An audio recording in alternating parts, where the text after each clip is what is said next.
এখানে দেশি জাতের ডাটা রোপণ করা হয়েছে। দানাগুলো রোপণ করার পরে মই দিয়ে চাষ দেওয়া হয়েছে সুন্দর করে। তারপর কিছু কিছু জায়গাতে কম জ্বালিয়েছে। তো আজকে এখানে আগাছানাশক ঔষধ স্প্রে করা হচ্ছে। আমার মামাতো ভাই আব্দুল সালাম আগাছানাশক যে ওষুধটা আছে ওইটা স্প্রে করতেছে। সব জায়গাতে ভালো করে স্প্রে করে দেওয়া হচ্ছে যাতে করে আগাছাগুলো মরে যায়। আর এই ওষুধটা অনেক ভালো। এখানে যে ডাটাগুলো দেখা যাচ্ছে গাছগুলো কোনো ক্ষতি হবে না, শুধু আগাছাগুলো মরে যাবে। তারপরে 100% এগুলা 100% হয় না, তারপরও হাত দিয়ে এগুলা পরিষ্কার করা লাগবে কিছুটা। তো সব জায়গাতে ভালো করে স্প্রে করে দেওয়া হচ্ছে। তারপরে আমরা এগুলাকে আবার যদি কিছু রয়ে যায় এগুলোকে আমরা আবার হাত দিয়ে উঠিয়ে দেব, সাফা করে দেব, যাতে করে এই ডাটাগুলো সুন্দর করে বড় হতে পারে।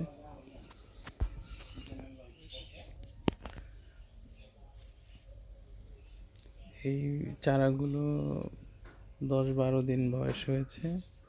এখন বৃষ্টির দিন, তাই ডাটা রোপণ করা হয়েছে। ডাটাগুলো খুব তাড়াতাড়ি বড় হয়ে যাবে বৃষ্টি পেয়ে।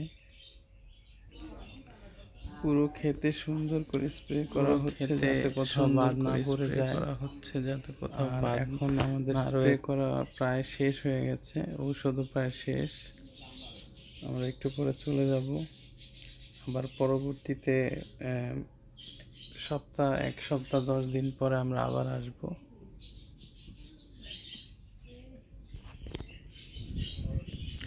এক সপ্তাহ পরে আমরা আবার আসলাম মাঠে। দেখুন কত সুন্দর বড় হয়ে গেছে চারাগুলো, সুন্দর ডাটা হয়েছে। এখানে মাঝখানে আরেকবার পানি ও সার প্রয়োগ করা হবে। এই মাঝখানে কিছু কিছু জায়গাতে এই দানা রোপণ করা হয়েছিল, বীজগুলা জ্বালায়নি, কিন্তু এই জায়গাটি অনেক সুন্দর, কোথাও স্পেস নেই, অনেক সুন্দরভাবে জ্বালিয়েছে। মাশাআল্লাহ, অনেক ভালো হয়েছে। এই সাইডটা দিয়ে,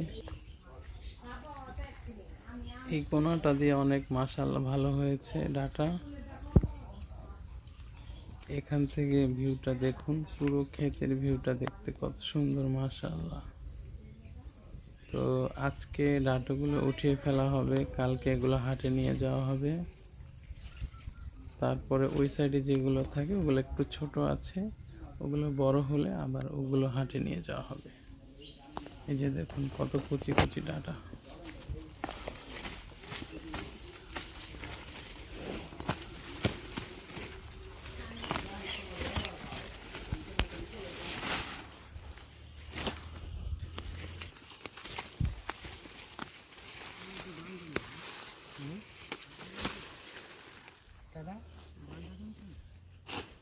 है बरंता